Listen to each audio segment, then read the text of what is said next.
So, my name is Stuart Gilly. I'm with the Alliance, and we are beyond grateful to have a partnership with the library. I think what we really have to get down to is why your voice matters in the first place. That was my biggest fear, of being inauthentic, being fake. And so if any of that resonates with you today, I want you to think about using AI in a way that is still authentic to yourself. If we think about social media as just purely conversation, everything becomes way easier.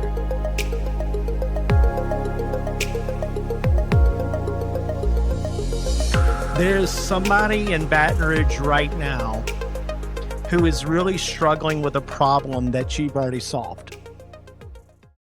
See, you've already learned the lesson, you've already put in all the reps, you've already paid the tuition, you've actually already made all the mistakes.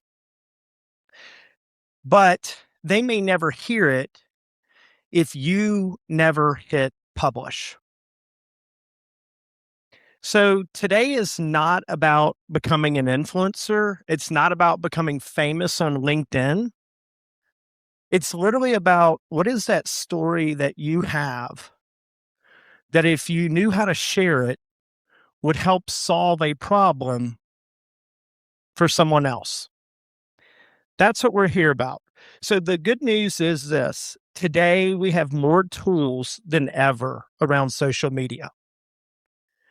But the reality of those tools is that they're not going to create your conviction. They can't convince you to be passionate about the thing that you believe. They're not going to give you the courage you need. And they're not going to decide for you that your story, your experience is worth sharing. Do you agree or disagree with this? Yeah. So I think that's why we're here today. We're here today because we have access to AI, but it's not everything. So my name is Stuart Gilly. I'm with the Alliance, and we are beyond grateful to have a partnership with the library. The library, I think, is one of the most amazing organizations we have in Baton Rouge, and they're doing amazing, impactful things in our community, and I would like to see it keep operating like that. So anyway, we're grateful for the partnership. And before we talk about tools and prompts and workflows and social media plans and all those other things, I think what we really have to get down to is what we believe is inherently more important is really why your voice matters in the first place. You have all the tools in the world, but if we don't know what we're talking about or why we're doing it or what our experience has been, the tools don't really help us. So to lead us through that, I'm going to invite two of my business partners up here, Thomas Dunn and Gabe Murillo. So thank you guys for being here today. Get excited. We're going to move around. We're going to connect. We're going to do a lot of fun stuff.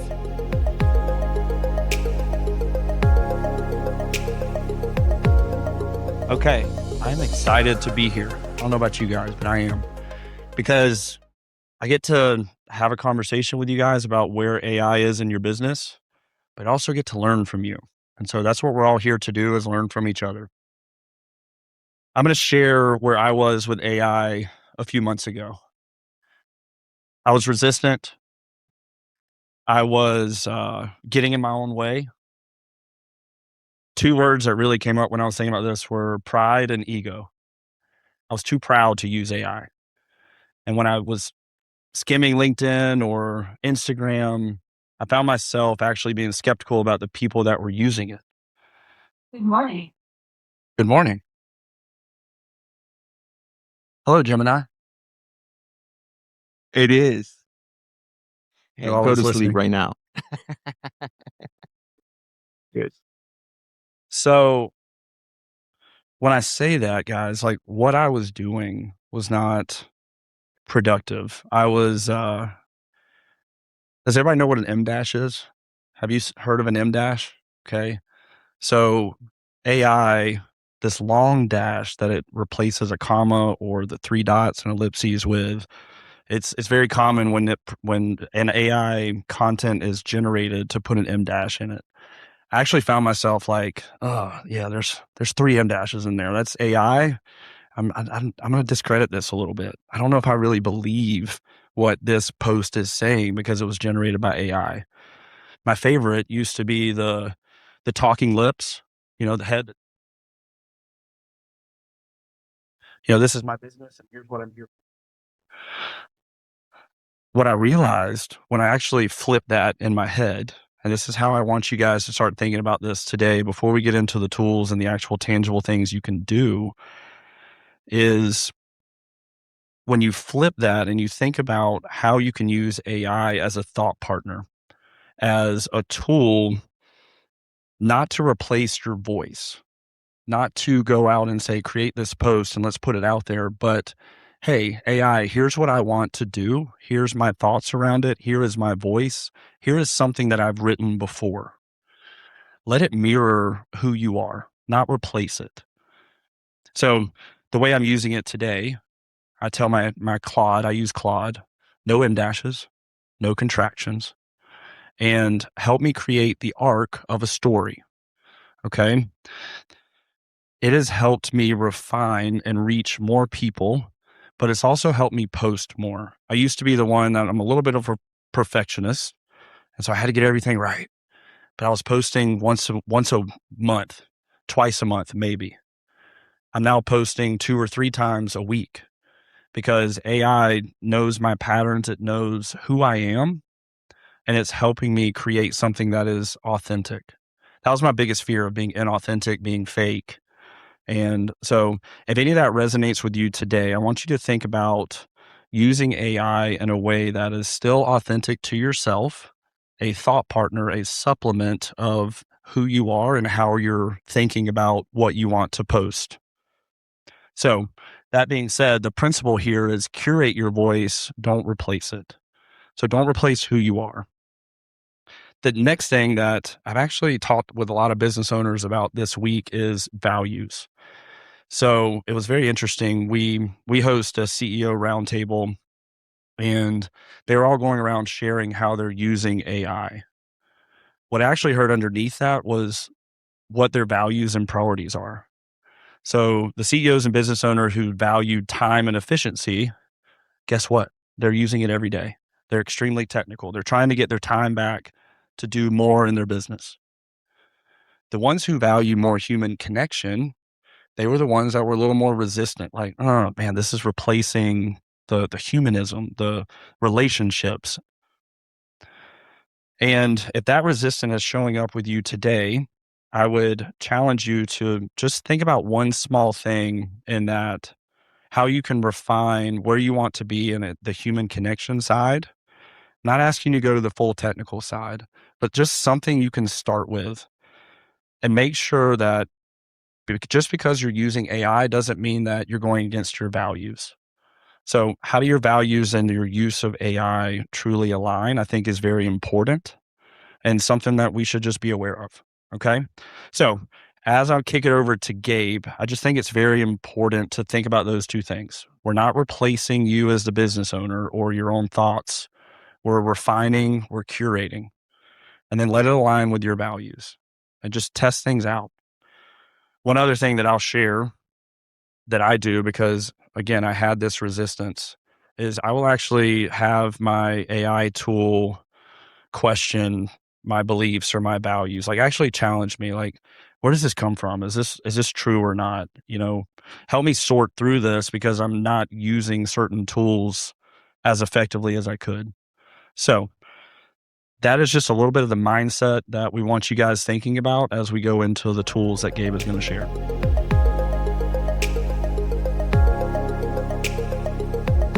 Thank you, Thomas. Good morning, everybody. So just raise your hand if this is your first time attending to one of the small business series. First time. Wow. Very cool. Very cool. Thank you so much. Why don't you, let's give them a round of applause. Thank you so much for investing in yourself. So the rest of you, anybody that has come to more than 2 of this. There we go. Okay, beautiful. Thank you all for coming back. So what I wanted to share before I share the 2 principles and we get going is a reminder that everything worth in life, it starts with a conversation, a relationship, a proposal, a business promotion, a business partnership, a sale. Everything starts with a conversation, maybe even your faith, right? And today, what we wanted to do in this event again is having a conversation. So that's why we're not going to have a lecture. I don't like sitting here in any of these events and being there for 3, 4 hours just consuming content. What I love and what we want to share with you guys today is having conversations. That's where I grow. And that's why we have this sign up for you today, that you get to be part of the conversation. So we're going to be asking a few questions like that. We're going to be doing some giveaways later today. But when we talk about social media, if we think about social media as just purely conversation, everything becomes way easier. If we think about like, what do I need to do to post, to impress, to show up, to share my story, to share my client story, like everything is about us, then it's very hard to truly be authentic, to Thomas' point, and to truly be yourself out there. But if you think about, I want to have a conversation, I want to share a story, then it becomes easier. I know a few faces here, but I'm going to ask Josh. So, Josh, you've been on social media for how long? How many years you've been doing social media now? Joshua, just quick intro. Who are you? What do you do? Josh Wall, wall-to-wall roofing and construction. Social media aspect from a business perspective, probably 6 to 8 years, somewhere around that. Fantastic. And how often do you publish content? Currently, I have Elena sitting here. She is our social media manager, and we have a pretty. I could let her talk on it, but she might kill me. We have a set schedule of posting, so we have requirements of post every day, and also we try to hit a certain amount of stories a day, stuff like that. Beautiful. Can I talk to her real quick, Elena? Is it Elena? Yeah. Well, thank you for being here. Can you share a little bit of how you guys plan that content, how you batch it and make it happen? So we have a couple of pillars that we follow: personality, projects, and then sharing our values. Pretty much weekly, I go out and get new content. So that gives me I have a pretty good built up batch of what I can pull from. Beautiful. That's principle number 3. That's exactly what the smart people like them that have been doing it for 6, 8 years. And there's a lot of you out here, and the panels that are coming, some of them have been doing it for 10 years. Really incredible panels.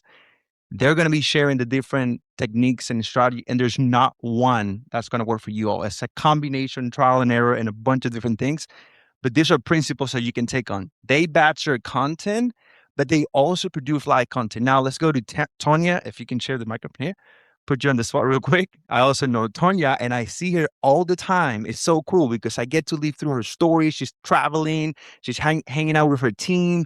It's like so fun. You never know what she's going to show up with. She's at an event. She's at a conference, right? That's not planned content. That's not batching content. So how does that work, Tanya?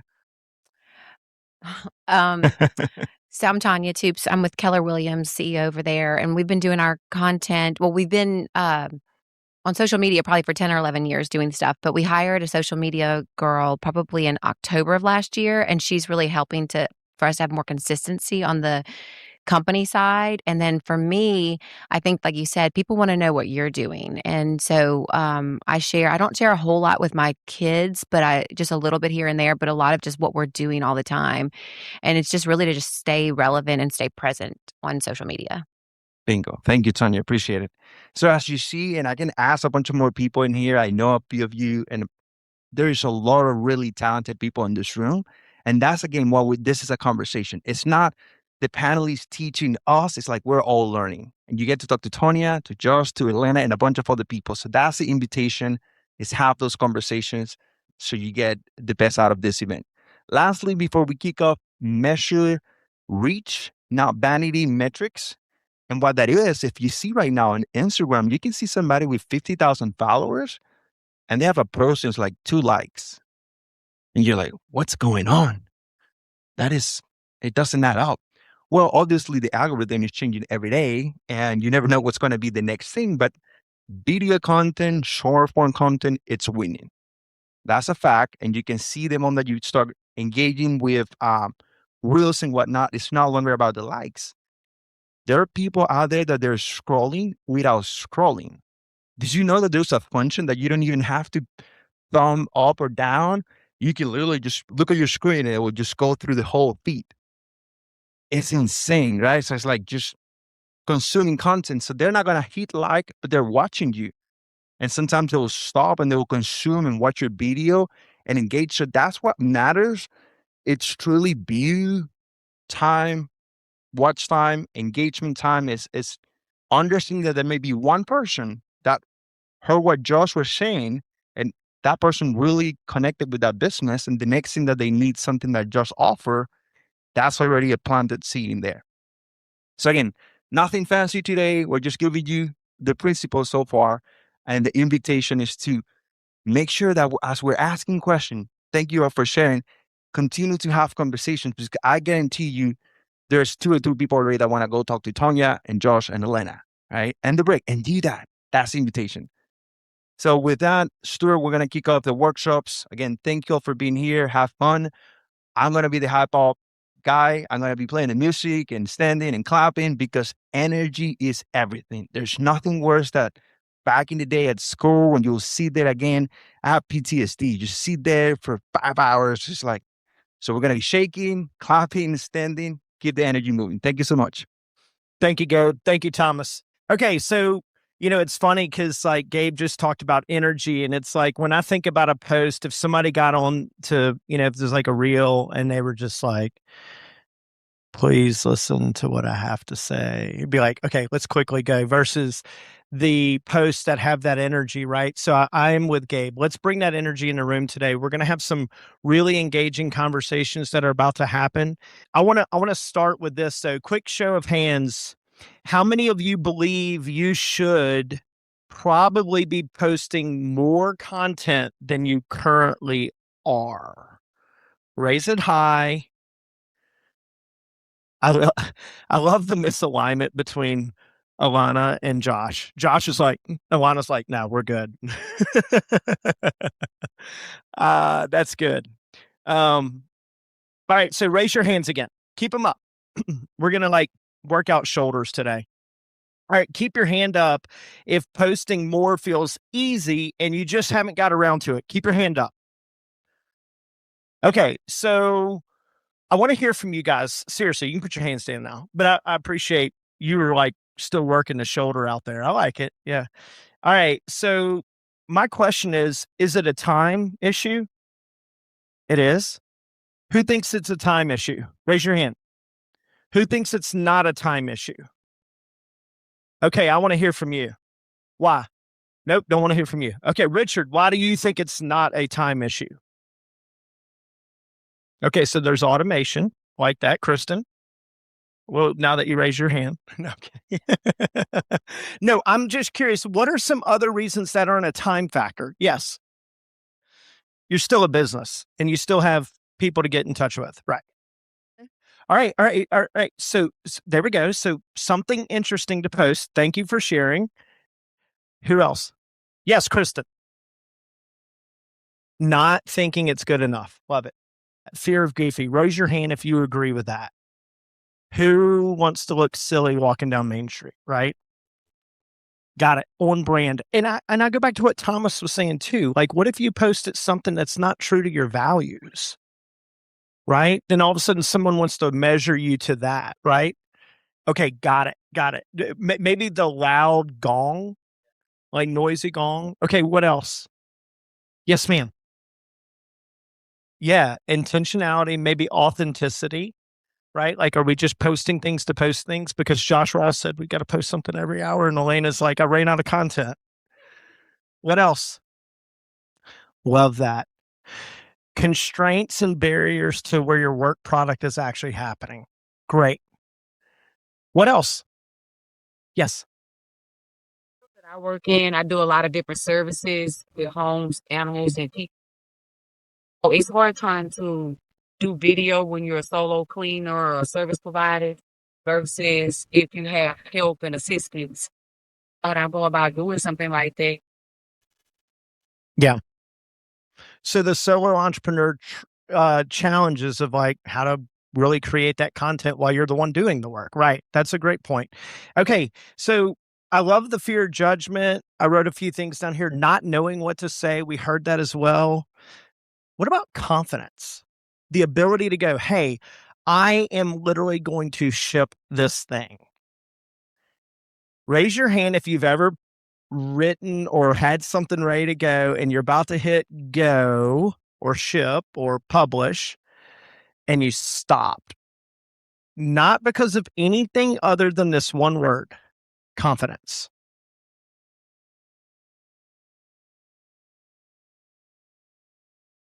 What if the thing you were about to share was the thing somebody that you don't know needed to know? Would you go back and hit post? Yeah. I love what Adam said. I think sometimes we can, and I'm victim of this, is the things we're doing, do people really care? Do they really want to know? Am I going to be a loud noise gong here? Like what, now all of a sudden you start getting into the spiral of, that mental prison of like, oh God, I shouldn't do this thing. So this workshop is not about AI.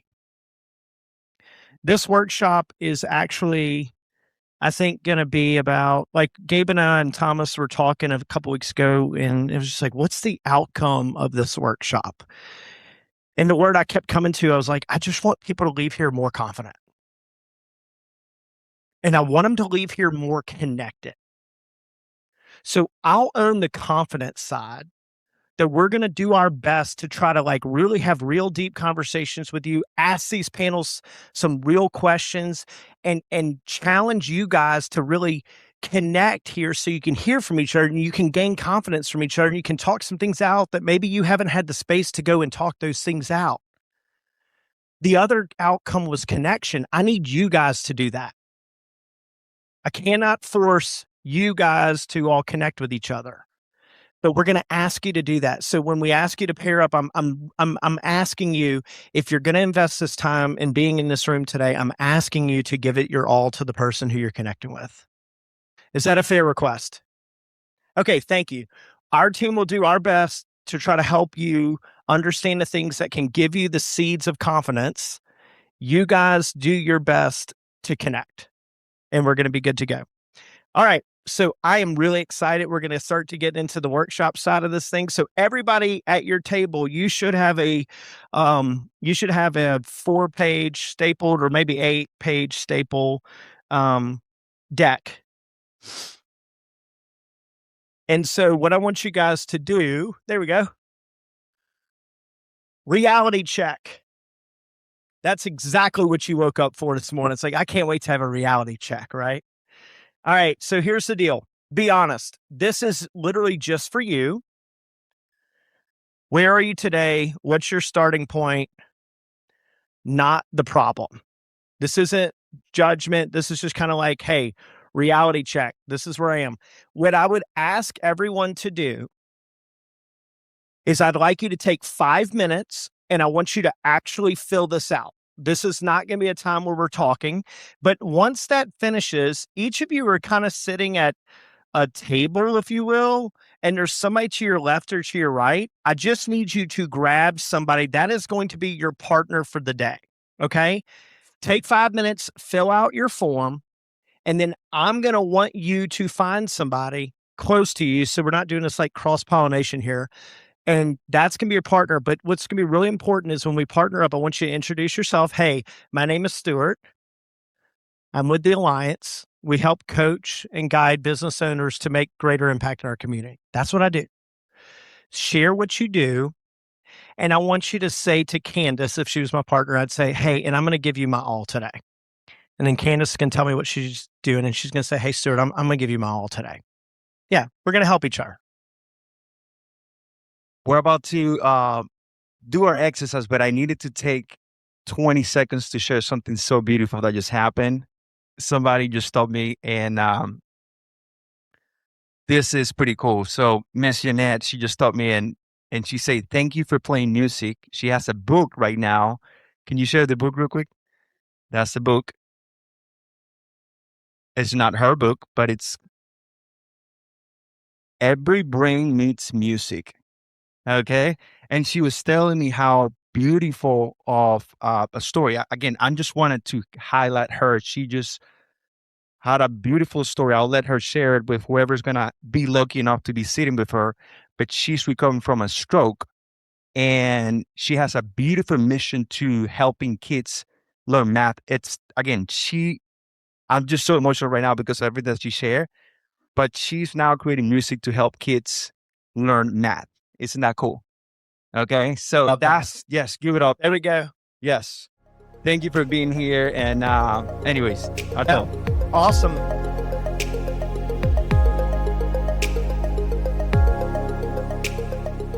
Hello, everybody.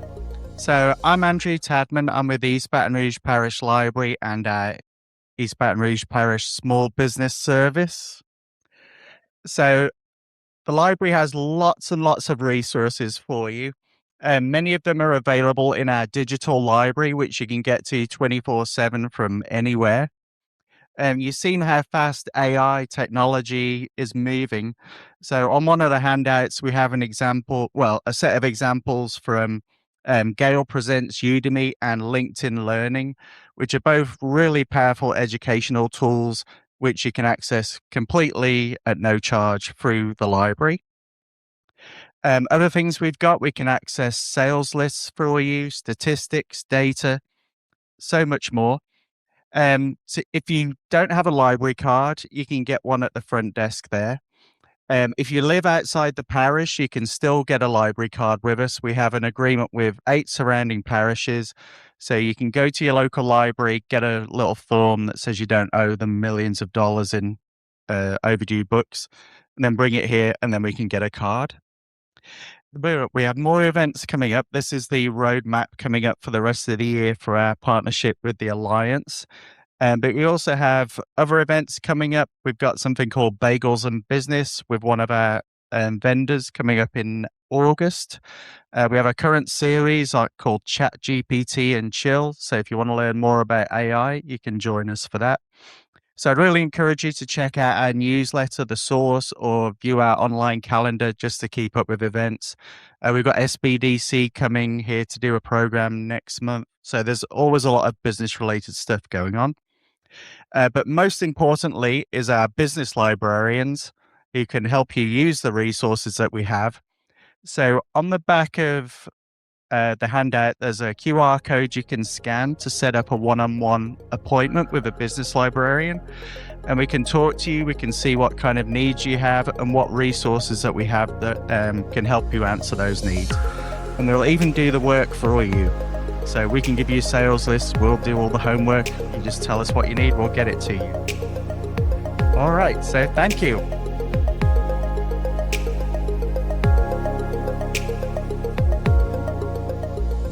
Awesome. Thank you. So I'm excited to have my friends up here. It's always awesome when we can invite some of the best voices and the people who are living in the topic that we're talking about all day, every day. And so I want to introduce our friends. So we have Jordan Basham. So Jordan is the founder of Where to Go 225 social media and the Where to Go 225 platform. For the past decade, she's helped Louisiana businesses and nonprofits grow their reach and turn online engagement into real world community impact. I also have to give Jordan a shout out because she and I met at the first Tuesday ever. Yeah, when she came with Gatorwork. So we also have Chelsea Blankenship, owner of CLB Consulting, a Baton Rouge digital marketing firm that acts as the in-house marketing partner for small businesses. She's on the leading edge of integrating AI into everyday marketing workflows so her clients show up stronger without burning out their budgets. We have Rachel Eggy Gibbs, founder and CEO of Eggy's Salon Studio, built from one rented chair to 2 locations, 50 employees, and 440,000 Instagram followers. I didn't check that this morning, so maybe that's a little bit higher. And she's become a go-to voice for using AI in a beauty business to create content, build systems, and buy back time as a founder and a mom. We have Blasia Rivette, who is the founder and CEO of Decision Critical. Blasia is a registered nurse and the founder of the Concierge Nursing Agency, serving families across Louisiana and Texas.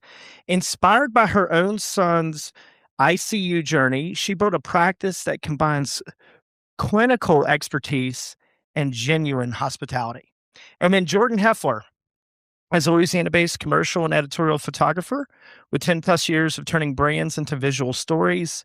She specializes in vibrant, experiential photography for advertising campaigns, publications, and the music industry.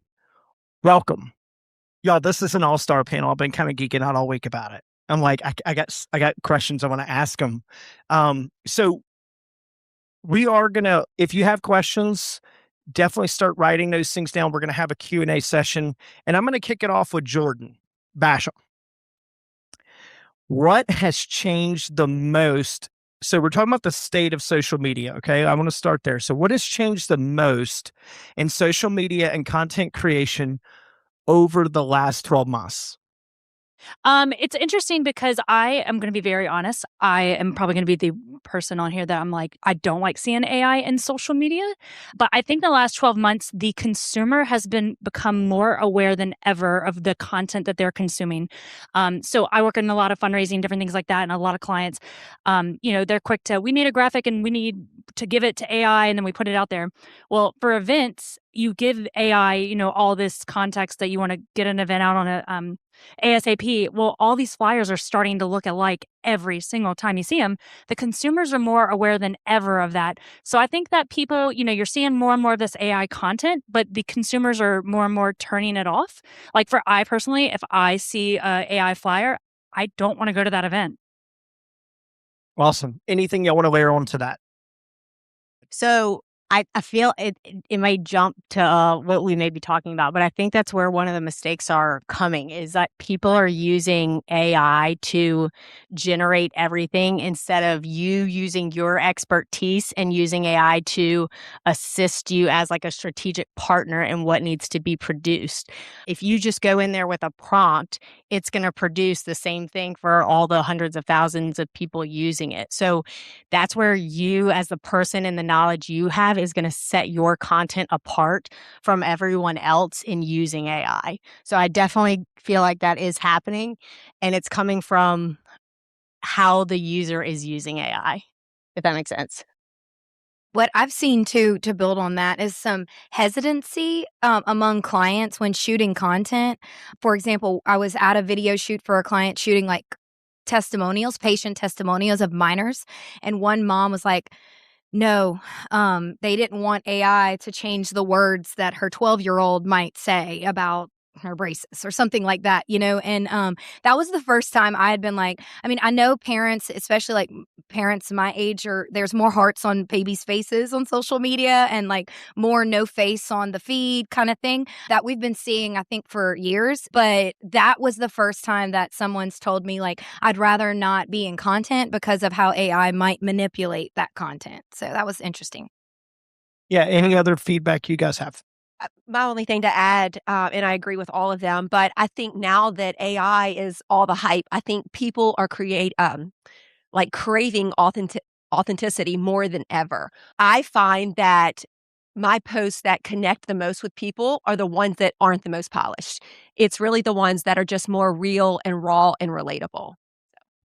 Well, in 12, to go off that, the last few years, it's been create as much content. If you were creating a lot of content consistently every day, you were in the advantage of everyone else. Now you can create so much content with AI at the tip of your fingers, which means the content quality value in the content goes down, but what's going to go up is like how much trust you can build. So it's that authentic content, and it's like, how do you build the trust the fastest, and how do you get people to actually watch it? Those are the things you have to focus on, versus 12 months ago it was produce. I need to post every single day. So I do feel like there's been a shift in that. I guess I'm the only one that didn't say anything, so I'll pipe in. I'm glad to hear all this. Only if you feel called, Jordan. Well, no. So I was extremely hesitant coming to speak on this topic because I'm a photographer. In the photography world, AI is like extremely controversial. Like I didn't even want to have my name attached to something that I was going to go speak about AI, because then everyone's like, you use AI. And it's like, I'm a photographer. I take pictures of real things. But I'm happy to hear that not everyone is here just like throwing everything they have into ChatGPT and then running their business on that, because like it's kind of been said, AI is a tool like a calculator or Excel spreadsheet. It's a way for you to sort and organize and summarize and consolidate data. And that's all it really is. And so using it in place of generative creative means is not the way to do things. And I mean, if people are doing that, power to you, but I work in a creative industry, I'm not going to do that. And so I think everything that's been said, I just echo. Like, I think for a long time, really polished, beautiful content, photography, professional style stuff was what people needed for social media. Then the pendulum swang during COVID. Everyone's at home doing TikTok dances in their rooms. And that kind of became the thing. Now, like, because AI is so easy and everyone who has kind of been like a bystander in the creative world can now be a participant because they think, oh, like I don't have to hire a graphic designer anymore. I can just make this thing real quick. It's exciting to them. It's a novelty, but it's like poisoning the masses, there's just so much of it. I think, like everyone is saying, the authenticity is being swung back into it's like more of a flex to be like, I didn't use AI for this thing. Hire me for this thing. And not to say that there's not good uses for it. And I'm sure we'll talk more about that with all the questions, but Absolutely. And I know some of you got here late from other things, but one of the things I'm really proud of is that we had a lot of pressure of like, okay, what's the AI side of this? And really, we spent the first half really going into know what's the human thought? How do we put this down on paper? Because I'm with you guys. Anything that's just 100% AI, you lose me. I'm just like, I don't want to be a part of this. So thank y'all for sharing that. And that's why we have you guys up here, is that we don't think that you guys are all AI junkies like, hey, you got to do everything AI. And I think it's important for our group here to hear that there's real professionals and people who are making real impact and they're not leveraging everything on the AI. So let's talk about this though. We are going to talk about where is AI helping us in the workflow. So Rachel, I'm going to ask you this. Walk us through one specific way you're using AI today that saves you time or improves your results. Just one. Just one. No, I'm kidding. Well, I mean, you could give us 50, but like we may not I'm gonna give be you able to two. go. All right, Maybe go two. three. Now But three. starting with just the basics, like I said, I'm not going into AI and saying, create me a month's worth of content over this topic. I'm using it as a strategic partner. So I am using my knowledge, my ideas, what I want to see in that month's worth of content, and then using it to go back and forth. We'll have a 15, 20-minute conversation. Ask it to find your weak points. Ask it to find what could bring more value for my followers and audience. One of the things I did, it's called Amplify, and you can run it. It's called Instagram scraper. And so you can run the Amplify. It will run your Instagram It extracted about 900 videos. And then it will pull all the data it needs to know what performed the best, what could you work on, what doesn't do well. But it gives you all the data you need. So if you could create a Claude project based on for like your marketing workspace, you can call it, you would take that report that the Instagram scraper has, put it in that project. And then that way, when you're having these conversations with Claude on your strategy for that month, it's using all that information. One of the things too, y'all talked about earlier with when you have other people running your marketing and it's not you. So I spent overall, it's like an 8 to 10 hour project, but it's called a brand voice. So I took emails, text messages, transcripts from meetings. And so I put it in and built a Rachel Eggy brand voice. And so what this does is for my personal social media, the team that is doing the posting and the captions, they can use that voice now when writing stuff. It is, as an owner, when someone puts something out there and you're like, oh my gosh, that sounds literally like it came from ChatGPT, then you have to go in and spend time editing or teaching them. Now to be able to give them that voice and everything is written in it. And then we took it a step further because I have my personal brand and then we have the salon. So it took Rachel's DNA out of my brand voice, and then we created Eggy Salon Studios brand voice based on that. The company started with me, so it was like we kind of wanted a little bit of the personality and voice that started this company, but we still want it to sound like a business and a level of professionalism without sounding too professional. So creating these skills in Claude to then be able to give to your people who may be 1099 or that you're 1099 or a part of your marketing team, that is going to put you ahead and take a lot of stuff off your plate because it's kind of like it's already taken care of. And then one more thing, like I have to edit scripts. So like we have a high quality content person, they'll send scripts to us. I have to edit it and stuff. And so I'll spend maybe a couple hours a week when he sends it. Well, this last month, I edited it and I took that whole project. And at the end, I said, let's build a skill. So next month, when I run this, the skill will actually do all the editing. And then it'll only take you about half the amount of time. So you still have to put the time in to build the skill. But if you can start creating skills within Claude and then delegating those skills to other people, that's where you will save time. Thank you, Rachel. I know we could go on with like 10 more, but I want to kick it to the rest of the group. Okay, where are you, maybe one example, where you're using AI just to help your workflow? Where else? I kind of dump my ideas into it and it turns it into content for me. And what I love the most is I feel like it keeps my perspective. So I will literally open up whatever platform I'm using, talk through my day, like maybe a lesson that happened or a call that I got or something like that. Because as a mom and a business owner, like time is my most valuable resource. And so just buying back some of that time is so important. And so I literally voice text into it, see what it comes up with, and then put it out into the world. Okay, anything else? I'm still very hesitant to, as a social media agency owner, I'm very hesitant. And as an influencer, I don't like AI touching a lot of stuff that is public facing.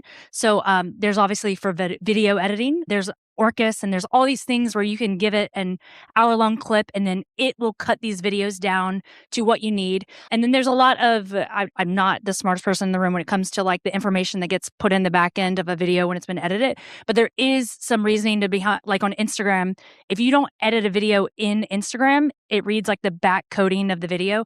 So there is some theory that the algorithm throttles those videos down. And as AI is editing these videos, it's encrypting more and more back-end code to these videos and yada, yada, yada.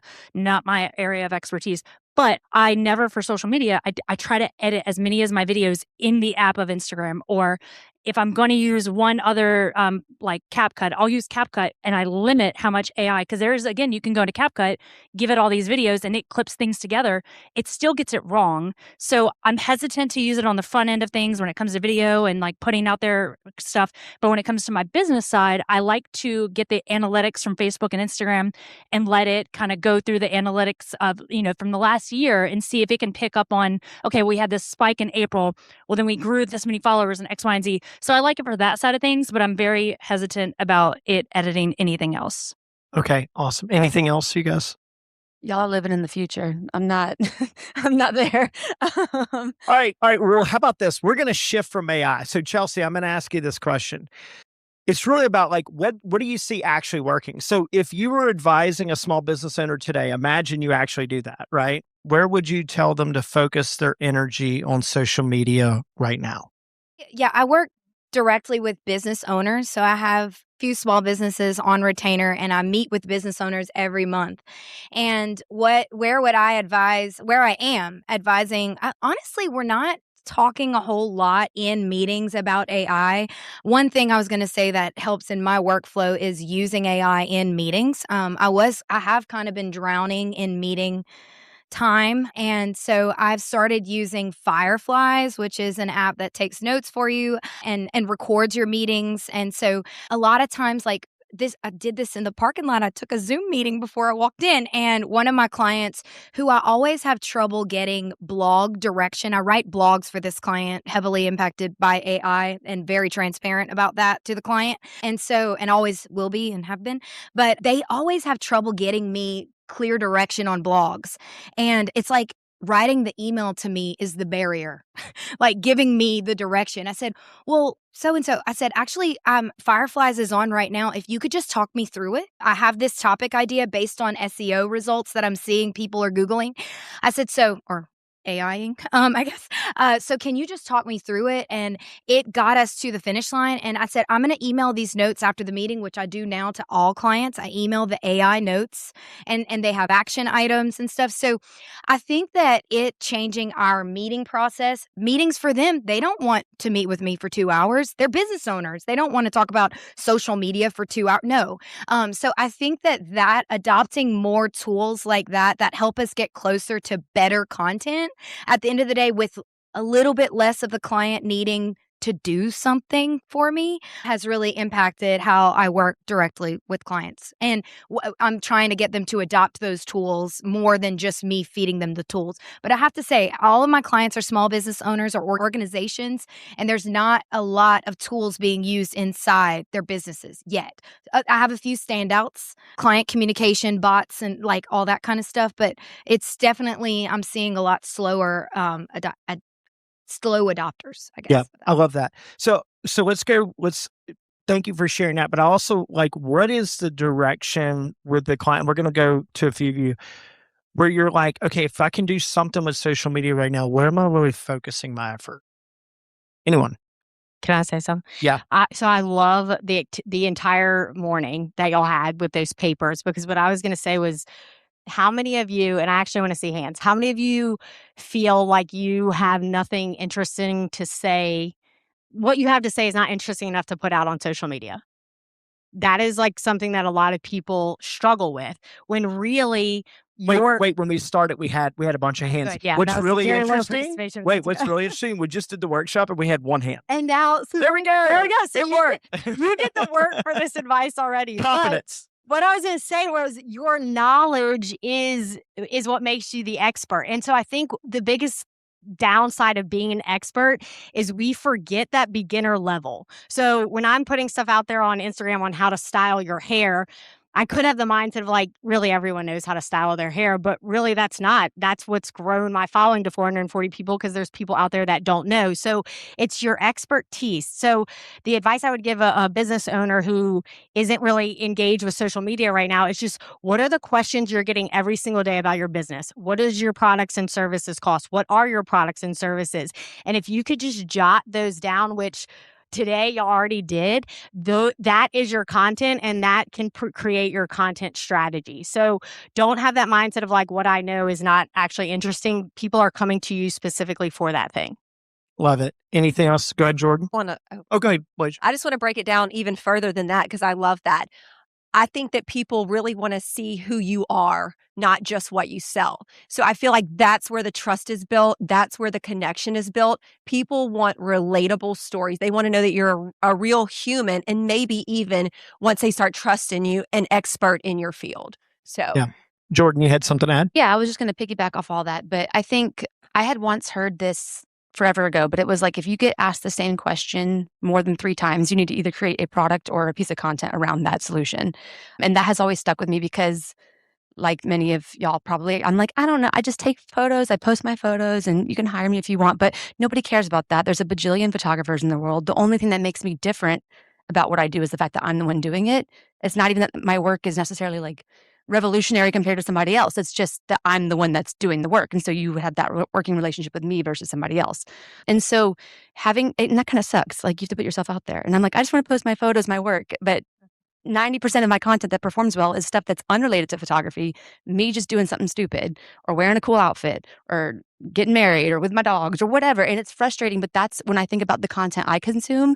I scroll on TikTok for hours and I'm over here watching a cobbler make shoes. I got nothing to do with that industry. Why am I watching a 4-minute time lapse of a man making shoes?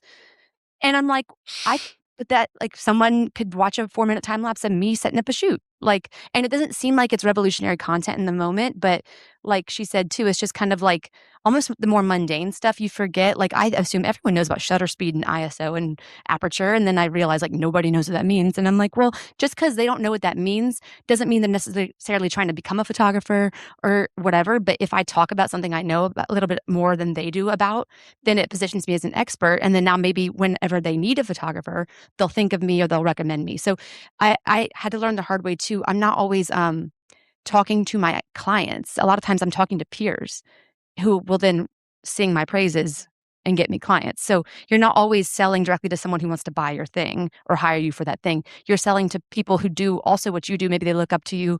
Maybe they want to learn from you. Maybe they don't know anything about you. They just like, you know, how you deliver the content and they think Yeah. you're funny or something. And then now they'll be the person to sing your praises, you know, in closed rooms. So don't always think about making content that is going to sell directly to a person that wants to buy it. It's not always that simple. Love that. Can I Yeah, tap onto that? Absolutely. I think people also, I think in the workbook, there was a question about like, what if you create content and get 0 likes or something like that? I love following Jordan because she did this, was it 75-day challenge or 50-day challenge? And she just constantly put herself out there for 50 days straight of just getting this content out there.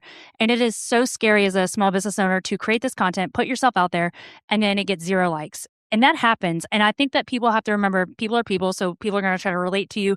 And if you are failing, people relate to that. But social media shows you what social media is going to show you. My grid is so, I want to say, like, I used to be so worried about the way it looked. I used to be so worried if a drink was next to a drink and like all these things that was so curated. And then I eventually just gave up on curating my grid. Your grid's amazing.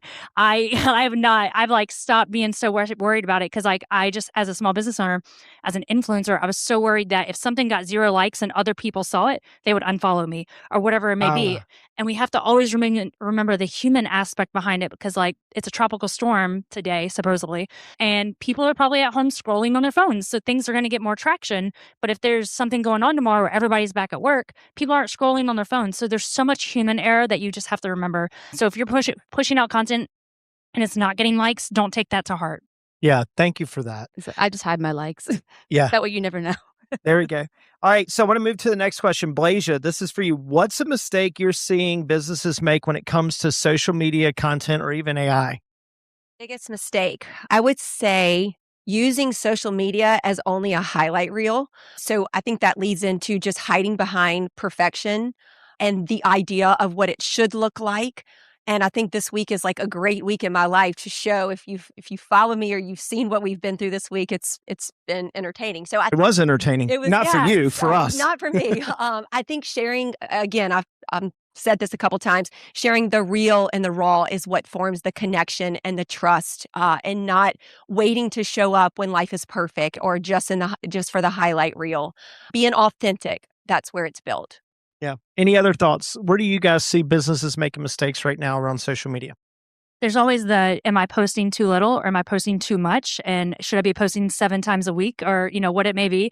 I think people just kind of get stuck in comparing themselves to what other people are doing. So like Rachel posts, I feel like your stories are always popping off and I'm like, I'm posting 1 story a week right now. So like that comparison is really hard. But then like clients and small businesses, they're trying to constantly figure out what is the algorithm and blah, blah, blah. The secret is nobody knows the algorithm. So like you just have to figure out what people like to see from you and go live off of that because the same thing that works for me isn't going to work for Rachel and vice versa. Chelsea has a bunch of clients that are totally different than me. So like we can sit and like we do have a training session. Chelsea and I meet all the time just trying to be like, well, what's working for your clients? What's working for mine? The reality is your clients are always going to have something different. So you can't always be comparing. I love that you said that because I'm in survival mode right now. So I haven't posted 1 story in a month and I'm like stressing. And Mike is like, my husband, he goes, Rach, guess how many people actually have noticed? And I was like, how many? He's like 0. I was like, thanks for that reminder. That's what I was going to say is that like, not to be blunt and like rude, but like, Please do. Nobody cares. Like you think everyone cares and you care so much, but like nobody cares. And so things that you are stressing about and overthinking about, like nobody's going to notice if you didn't post a story today. Like, unless you have like a stalker that's checking up on you every day, then you have a problem. Everyone's obsessed with themselves and what is going on in their life. And so like, relax. Like, and it's also, you're not curing cancer, you're posting on Instagram. Like you're just overthinking things. I think a lot of people take social media so seriously. And I mean, there needs to be strategy and there is like, thought and professionalism and stuff that can go behind it, especially if you're using it for your business. But at the end of the day, literally nobody cares. So don't overthink it so much. It's not that deep. Love it. All right, Jordan, for you, Heffler, it's human versus AI is really the basis of this question. And so I actually love the way you showed up at the beginning of this. So this is a perfect question. As AI becomes more powerful, what parts of marketing still have to truly come from a human? Well, your brain. I mean, the AI it's just a giant pool of stuff that's been dumped into it. And it's just regurgitating things from what it already knows. It has to be trained, right? So until they take over the universe and have brains of their own, like it's still running off of all of the collective consciousness and concepts of what humans are putting into it, right? So AI knows a lot more than you do in a lot of ways because it can pull from a ton of other sources on the internet and stuff and different things that you don't know. But it doesn't always have the nuance that I think comes with like, you know, your audience, you know what you do for a living. Like if I dump some prompt into ChatGPT and say, come up with a hook for me to put on this Instagram video, it comes up with the corniest, stupidest thing that I'm like, if I put this, everybody's going to know immediately that I didn't say that. And I think there's a lot of ways, like Rachel was talking about, I've never even used Claude, but there's so many ways that you can be smarter with your prompts and have it talk in your voice and whatever. And at the end of the day, it's not ever going to truly replace you. So you have to get to a point where like you're okay with letting some stuff maybe slide or suffer because of just the volume of content that needs to come out all the time. Like you can't, like I said, don't overthink it. You can't spend a week on what's it called? Like a feature film production for like an Instagram reel. You have to kind of just like, what's that theory about? Like give everything 80%, not 100%. Yeah. Because at least 80% it's happening versus at 100% you're stressing and overthinking and nothing ever happens. So it's kind of better just to like let things slide sometimes and it's okay. But I do think that you can't replace the human element, at least for now, especially with photography. I can tell when you got your AI headshots. I've seen them. You got 6 fingers. And and it's okay for now, but like I don't think long term it's a solution to rely totally on. And like I mentioned at the beginning, it's a tool to help organize and strategize and consolidate and summarize. And so if you have a great idea, you can dump it into something and bounce ideas off of it and maybe have it help you rewrite something or whatever. But at the end of the day, like you still have to kind of have eyes on it to make sure it has your stamp of approval to go out. So depending on how much you want to use it or not, that I think most people will probably still want to have like the final say before it goes out the door. Love that. All right. So if somebody walked up to, I'm asking this to all of y'all. We'll just start with Rachel and finish with Blasia. If somebody walked up to you today and said, okay, this is all really good, what do you think is an action or a behavior that I should be adopting or a tool in the next 30 days that could help me go from like, I'm just a beginner and I'm just trying to take that next step? Rachel, what would that be for you? One piece of wisdom. One. I'm just going to say collect. I'm just going to say it's a baby brain. Collect the knowledge. So I was going to say, if y'all left here today and every day you just write one question and one answer you gave about your business and then collect that information. And then at the end of the 30 days, put it into Claude or chat and see what kind of strategy and content it can come up with. But in that case, you're using your brain, your knowledge to create the information. I think that's great. There's also a few of those questions on your workbook. Chelsea, what about you? One piece of wisdom. One thing you can do when you leave here. Sure. One thing. Well, Yeah. the sheets that y'all all filled out, I was actually taking notes. That would be an awesome client intake form for me to be able to train my new Claude friend on your business and your voice and your content pillars. So take that and really do what Stuart said. But more than that, also do what Rachel said, maybe evaluate what you have posted in the last month and then build yourself a content calendar template that works for you. Mine's pretty intense as far as tags now, keywords and not hashtags and all the things, but maybe yours is simpler and let AI give you some ideas, but executing those ideas and writing original captions and filming the videos with you in them and creating, taking the photos with you in them, all takes humans, So get ideas and amplify what you can do on your own, but let it assist you, but then make your ideas original and authentic.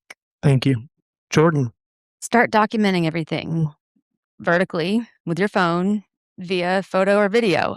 It's second nature to me because I do photography for a living, but I'm always shocked to find out other people. I don't really run social media for clients anymore, but people are always like, I don't have anything to post. I'm like, well, you went to you went and did this thing. Did you take any pictures while you were there? No.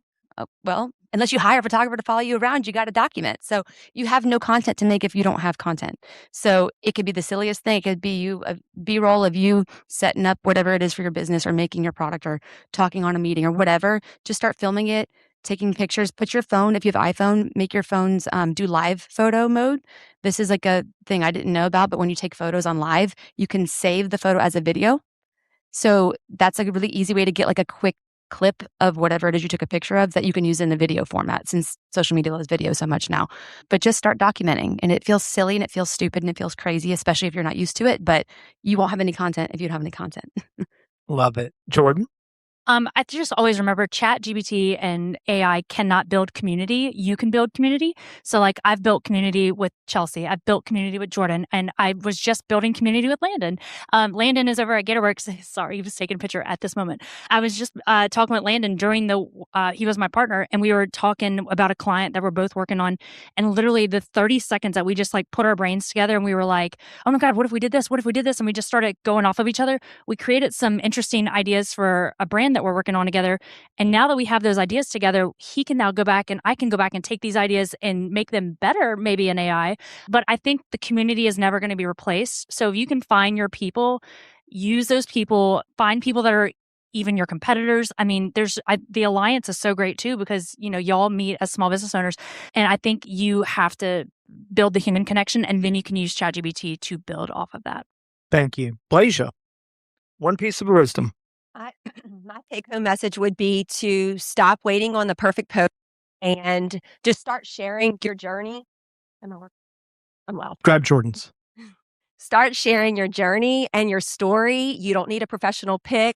No, I mean, we do No, need you don't. but I mean, I don't want to come take photos for you every single day that you need to post. Like, you don't need to be figure it out. an influencer. Just start sharing your journey, your story. It's important. It matters. Whether it's just a challenge, a win of the day, or a lesson, just show up consistently and share that because it matters to your people. Love it. Love it. Thank you, guys. Give them a round of applause. We're not done with them, but I need everybody to stand up. Like, everybody just stand up and get a little bit of energy. And yeah, just a little bit, because I need your brains working, because we're about to move to Q&A. All right.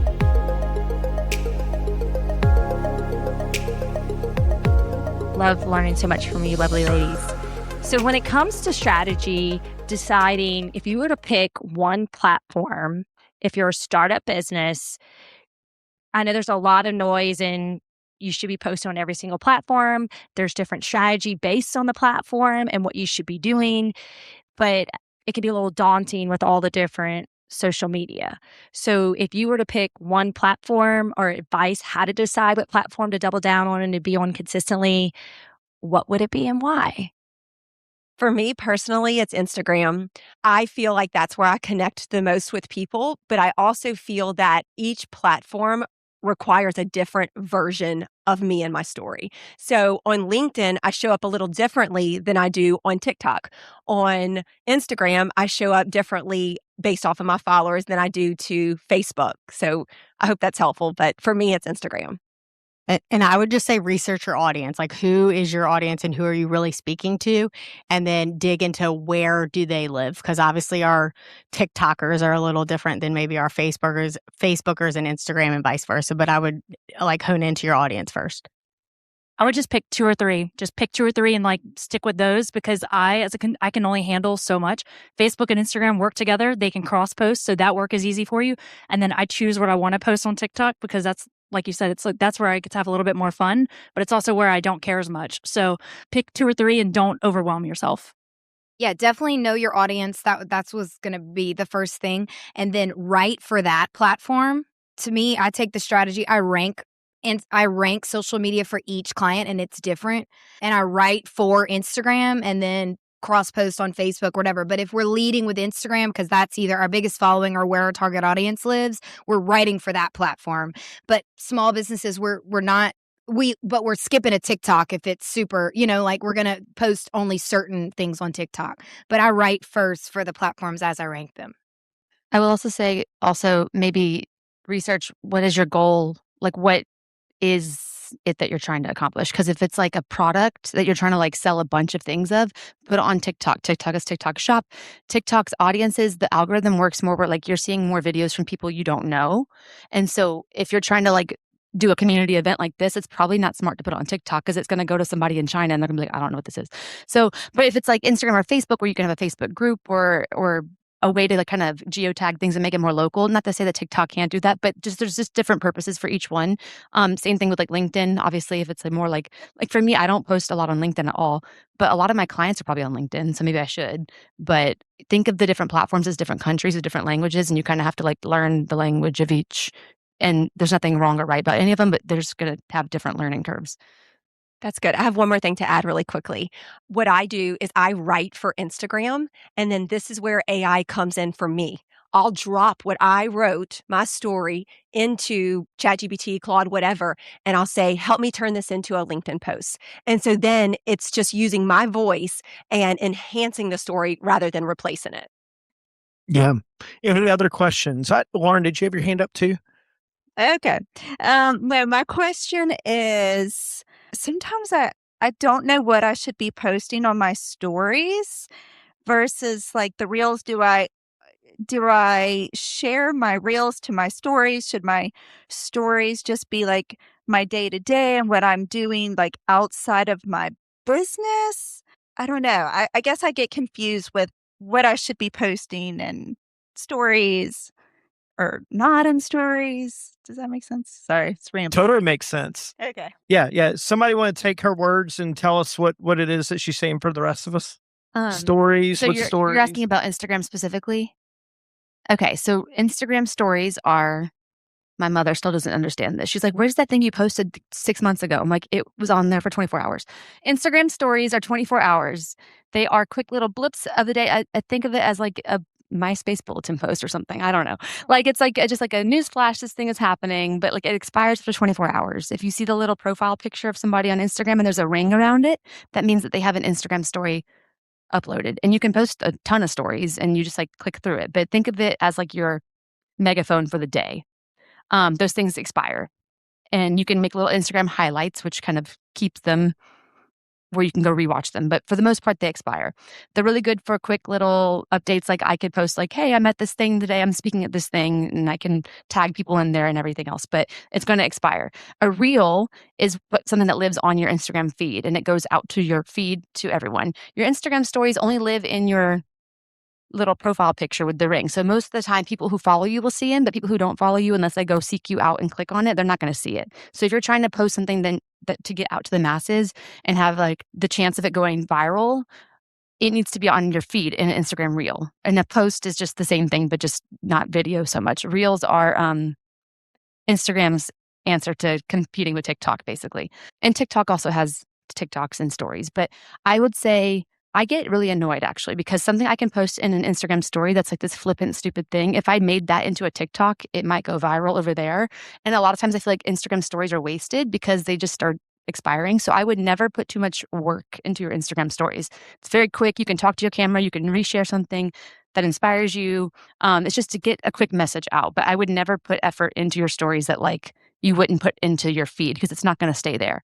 Instagram Reels, you should probably put a little bit more effort into, but sometimes things in your stories pop off and people think it's funny or whatever, and you can save it and turn it into a reel. There's no like right or wrong way to do it, but if you're trying to think strategically, I would say do not put effort into your stories, but still be active on there because the algorithm likes that. One follow-up real quick. Jordan, you said B-roll earlier. Can you define that for the room? Sorry. So I don't actually know why it's called that. I'm not a video person, but B-roll just basically means video without any, like there's no, you don't have to worry about the audio in it. It's just like moving pictures on a screen behind a voiceover or a song or something. So if I wanted to record like B-roll of myself at a photo shoot, I would just set up my phone in the corner and just let it record and not even worry about like what I'm saying or what it sounds like in there because I'm going to slap a song on it or something. So B-roll is just like background video. It could just be a time lapse. It could be just you doing something. It could be panning, but it's not like you sitting and talking to the camera or anything. I just want to tag onto that your stories can be very beneficial to you because you can create on stories. Whenever you put these stories out there, they go to the masses. So anybody in the world can see your stories whenever you post them. They go away after 24 hours. But you can also make close friends, which instead of your circle being orange, it turns green. But like for small businesses, you can create small business groups. So like you and your friends that are, you're a pelvic floor therapist. I'm sure y'all have some tea that goes on that you and your fellow people can talk to and relate to. So like you can create these closed community circles. Now don't post anything crazy or a HIPAA violation, but like you can build community on these closed stories. The other thing though is you can use stories to figure out what your content should be. So instead of you going, I sound like a hater, but instead of you going to ChatGPT, go to the people that already follow you and create a story. So the example is, if I am a restaurant and I'm trying to create a new dish, I can go in there and put these little tools in there, like ask questions or do a poll or something like that, where I can be like, what new dish do you want to see? Do you want to see fried shrimp tacos, or do you want to see like whatever, maybe hot dogs in the menu?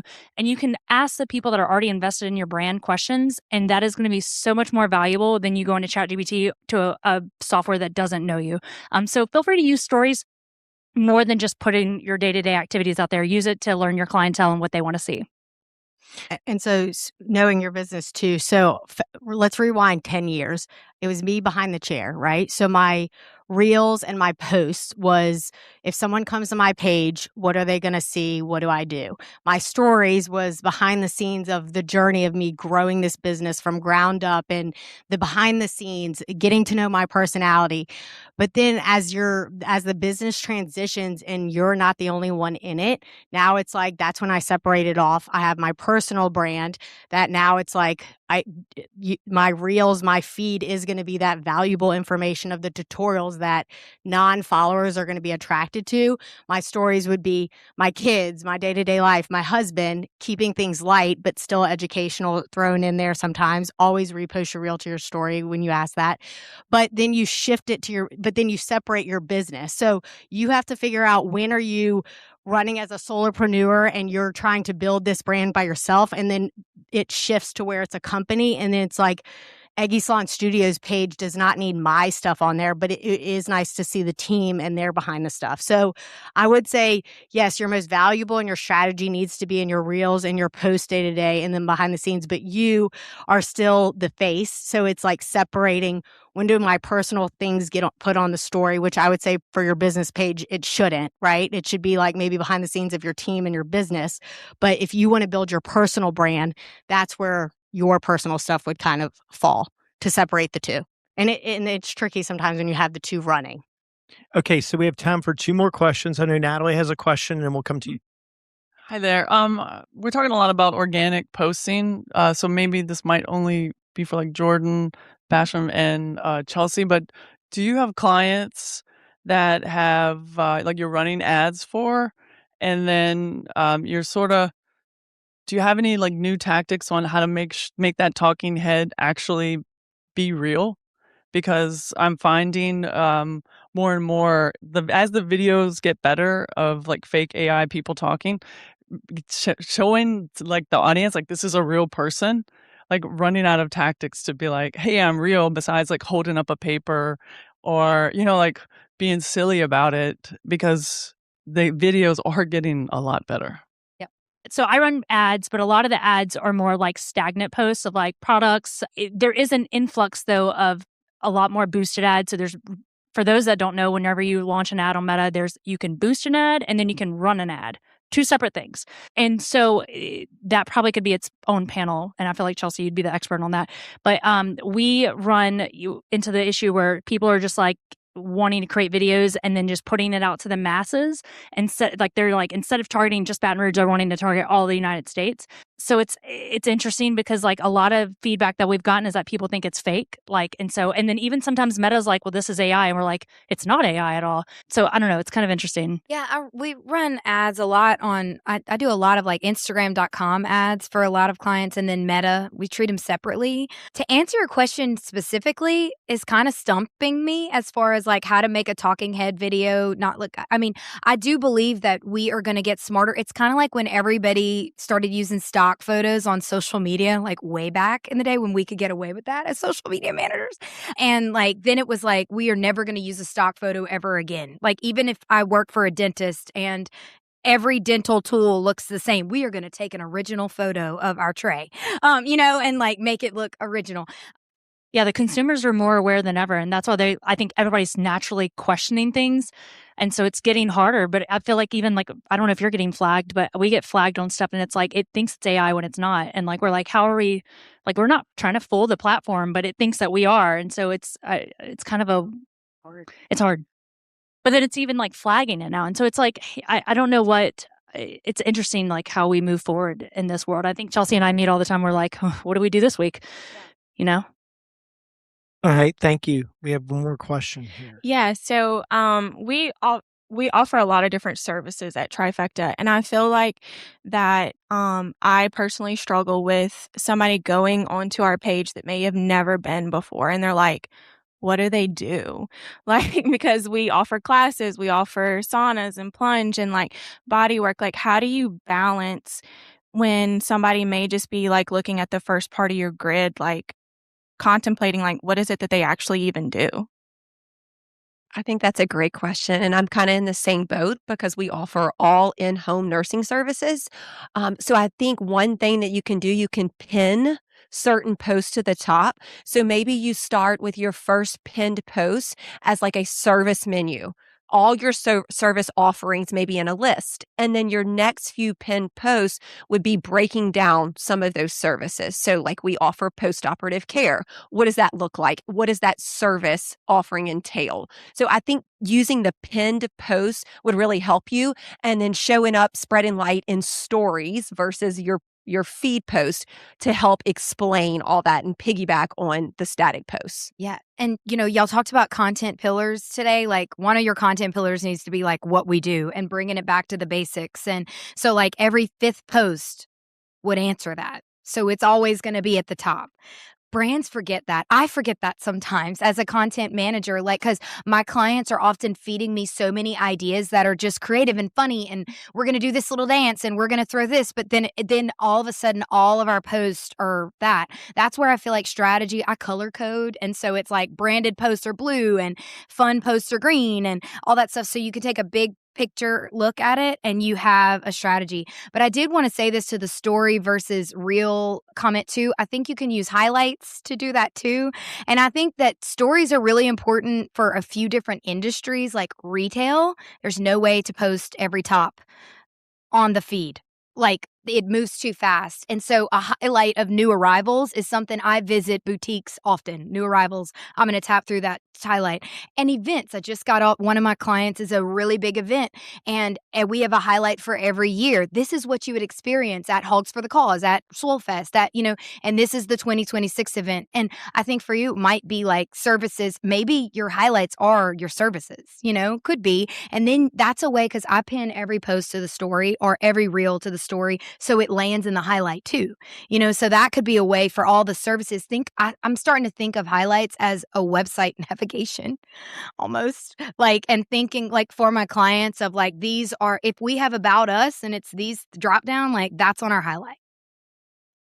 And then I would just look at really what is the revenue driver. So if 80% is massages, they shouldn't go to the page and see 80% of classes, right? Unless you're trying to rebuild it to where that's the main focus. So your feed should really be what is the main service that y'all do. And then the other thing is bonuses. But going off of what Blaze just said, pen something and get on in front of the camera. And maybe the title of the cover is literally, what do we do here? And then have her explain it very briefly so that they can watch a 30-minute clip, know exactly what they're getting into. And then just consistently posting. That was good. When you do the 30-second video that she's saying, one thing that I can suggest is always having the captions on. People want to read the video. Like I'll be in somewhere and I'm like, I can't actually play and listen to it, but I'll read the topic. So captions on always when you're doing a video. And y'all are the experts. Do you agree with that? Okay. I think the captions also tie into the searchability and the keywords of the native platform. So like, it's just helpful to have them in general for keywords. My vote is we sit here the rest of the day and just like glean all this wisdom. but unfortunately, we promised we would end at noon. I want to ask you guys to give them a round of applause. Thank you guys so much for sharing their wisdom. Again, I want to go back real quick. If you guys are hearing what they're doing and how they're doing this, and this makes sense for you, I don't remember who said, maybe Rachel said, it's like, hey, are you following the person or are you learning from a person that you're following? Or maybe, I can't remember anyway, I'm sorry. But go follow them. They're doing really good stuff. And if you want to like mirror what they're doing, like, hey, I love the way Jordan's doing her stuff. Hey, that's maybe relevant to me. I love what Blaze is doing.